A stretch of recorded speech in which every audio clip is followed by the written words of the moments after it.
I thought I would share my UFO experience, put it out there on YouTube for anybody who, is curious about looking into the experiences that people have. This is a real experience. It's not one of those sensational stories.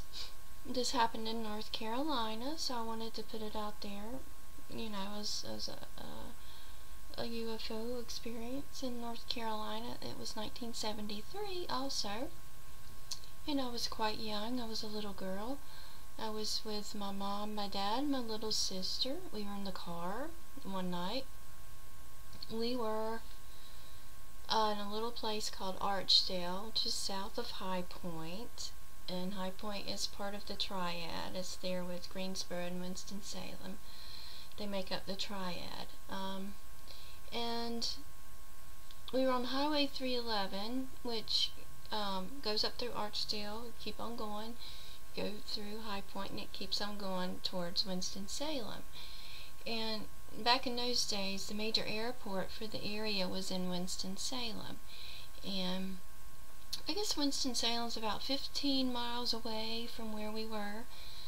But where we lived, I frequently would see the lights of planes in the distance, like around dusk and shortly after dusk, lights of planes coming in and out of the Winston-Salem airport in the distance. So we were in a car. Did I say it was 1973? I can't remember. It was June, July, or August. It was summer vacation from school. The summer before I went into 5th grade. I was 9 years old. My birthday's September, so I was almost 10. But we were in a car one night on 311, and I was sitting in the back seat, and I just, was looking at some of the lights in the distance, and there were like 3 or 4 of them, airplane lights, and I just happened to notice one of them I noticed it started to move quickly, more quickly than the others, and then I saw it just kind of zipped across the sky. It went really fast, and it zipped across, and it came to a complete stop in midair, and then it zipped off in the totally opposite direction. And I saw it do that, and I leaned forward and put my face between my mom and dad, and I was like, "Daddy, look, the airplane sure is flying really funny." And at that point he had noticed it too. I noticed that he was noticing it. And I can't remember the exact sequence because it was so long ago and I was a little girl and everything. But it didn't take long before it was a lot closer, but there was this moment there that it's kind of interesting to me. I think it says a lot. I don't know what it says, but it says something about what this thing, it says something about its nature, I guess, because this will sound like a ufology cliche, but it's like it was kind of psychic in a way, because there was a moment there when me and my mom and my dad had all spotted it, and all of our eyes were suddenly on it, and it's like it knew. It's like it knew that it was being seen by the 3 of us. And what happened then was that it began to do even more strange things. Like it was almost like it started to show off for us a little bit. So, and it was at that point it was really close, and my dad had to turn the car around to follow it the other way, because originally we'd been like driving towards where it was, And once it started really doing some, just zipping back and forth, it went like past us, you know. So my dad turned the car around to follow it, and it wasn't much longer after that. He pulled the car off the side of the road to watch it, and the next thing we knew, it was like hovering over the top of our car, and it was just hovering right over the top of our car, and it wasn't blowing any wind, it wasn't making any noise. And my little girl mind, so I didn't really know anything about UFOs. I didn't think about UFOs really at that age. And my little girl mind, I was sitting in the back seat, and I was like, well, helicopters can kind of hang in the air, but they make a lot of noise and they blow a lot of wind, and this was nothing like a helicopter. But that was I was trying to pull something from my mind. I was trying to put a label on it, and I couldn't. A label of something from my known world. It's funny how we do that. And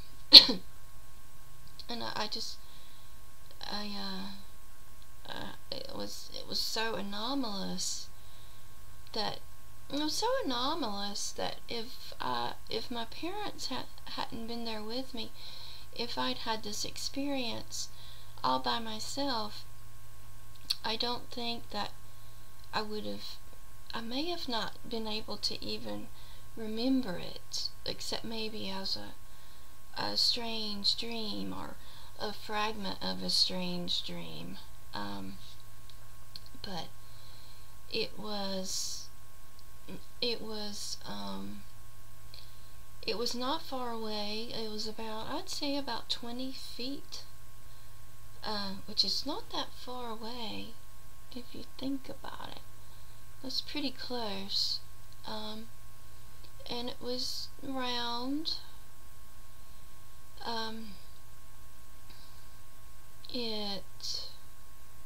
What was I gonna say? I really didn't remember the lights. My mom remembered the lights. I think she said they were red and blue and white, but I think one time she said orange too. I can't remember. But she said my dad later said that the lights were not like the lights of any, they weren't like the lights of any aircraft that he knew of, and he was really into aviation, so he would know more than the average person. And he died a long time ago, so I can't ask him what he remembers. I wish I could, because I know he would remember a lot. And it was, I would say, maybe 12 feet across. It wasn't huge. And now, I didn't get a good long look at it, cause, well, it was right over the top of the car, so to get a good look at it, you had to roll down the window and stick your head out the window and look up at it.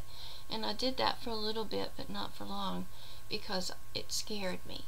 So, I looked up at it for a little bit, and then I was, like, back in the car pretty quickly, and I was scared.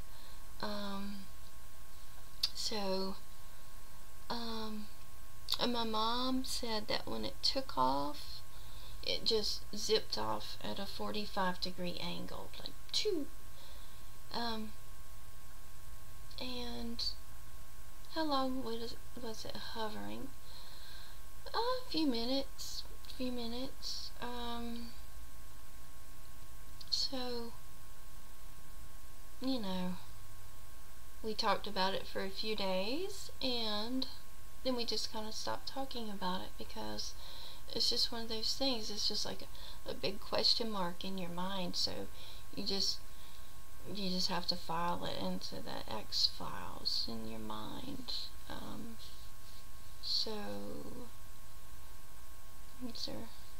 I don't know what it was. I don't know what it was.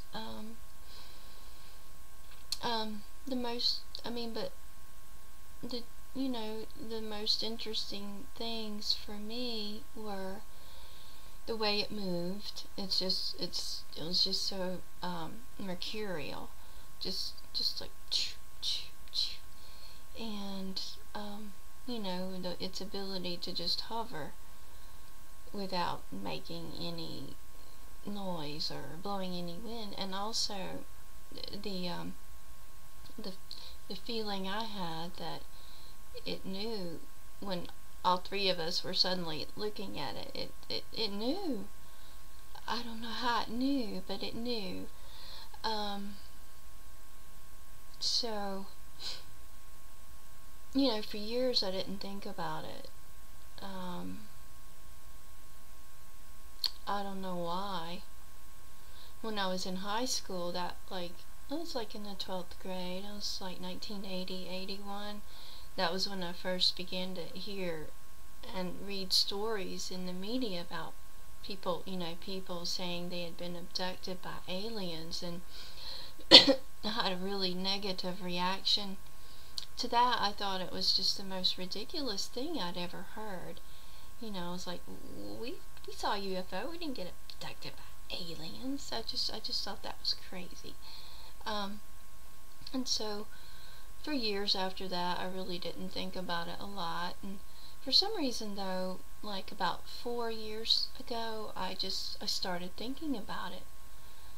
I don't. My boyfriend was into conspiracy theory and paranormal and the occult and all kinds of stuff like that.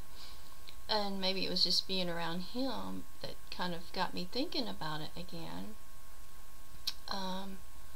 And also, I think at that age, I was, in my 40s, and I think at that age, I just was able, when I really thought about it, I was able to, I guess, appreciate what an experience that was. And so, I began thinking, what was that?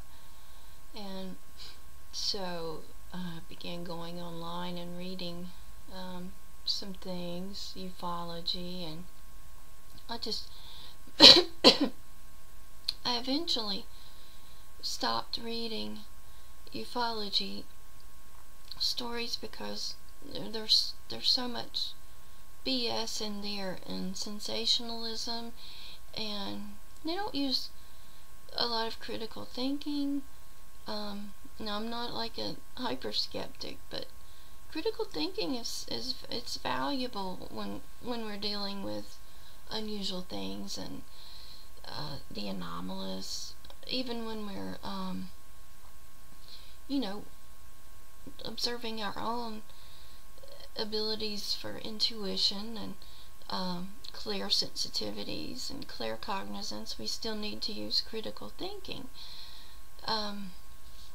But I came across the idea, or I was reading about hologram technology, and I wondered if maybe somehow it could have been like a projection.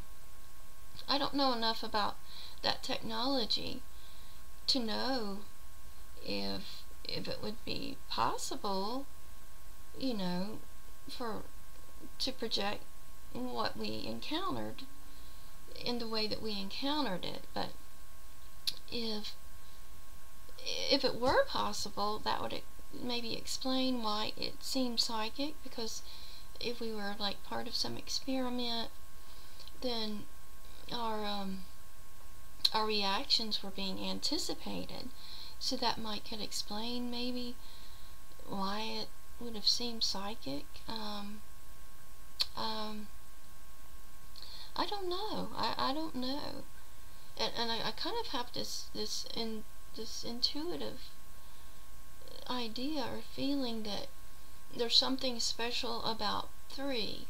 Like, if three people get together and project or focus or have a common thought, that maybe they can kind of project some kind of, thought beam, maybe. But there's a lot to be said about the UFO phenomenon, and I'm not going to do it right now. Um, I'll probably never know what this thing was. But there are so many different possibilities, and I think the whole UFO thing, I think it's like multiple levels. I think there is manipulation of the public perceptions that's being done by different human groups. I do believe in multidimensionals, interdimensionals. I think I've encountered a couple of them when I was a little girl before this happened. I had a number of strange experiences from the ages of 4 to 7. I used to just call them hallucinations. Maybe my little girl brain was just making a lot of DMT or something. Because when children are like that, their pineal glands are more active and responsive. So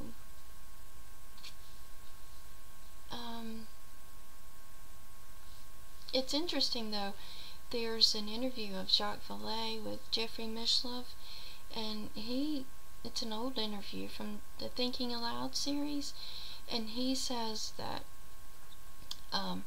during the Nixon administration, this hologram technology, they had it then, and there was an idea was seriously considered to project a holographic image of either the Virgin Mary or the Second Coming of Christ over Cuba, to get people upset, and so to kind of interfere with the communications and the traffic, so that an invasion could take place. And he said the technology was available back then. So I don't know. But God, you think about it. There are so many different ways that this sort of thing can be used to manipulate the public, and it's interesting that with the whole UFO thing, it seems like there's kind of it's like there's a religion that's trying to be birthed out of it, or trying to happen. And I think there's a lot of manipulation there. I wouldn't be surprised if the Vatican was behind some of this. I mean, just think about it. Say you're, some of those old lizards over at the Vatican, and you see that your little power thing, your religion, is going to become less and less popular, and you're not going to be able to manipulate people so much with it in the future. So what do? You have to think of something new, and you would want to incorporate some technology into it, and you would have to incorporate space travel and all that stuff if you wanted to create a new religion to replace the one you currently have. So I don't know, there's just so many ways, and to understand this, there needs to be a multidisciplinary approach. The best minds from science, physics, astrophysics, chemistry, biology, neurology, psychiatry, psychology, and also need anthropologists, religious studies people, folklorists, mythologists, there needs to be, for human beings to think about this in a scientific way. There needs to be the best minds from different fields, talking about this and studying it and coming up with possibilities. And those of us who are not scientists and who do not have PhDs, we need to be thinking about it too, and we need to use our own intuition, our own experience, and just that's the best way for us, our use our own knowing. But anyway, I just thought I would share my experience.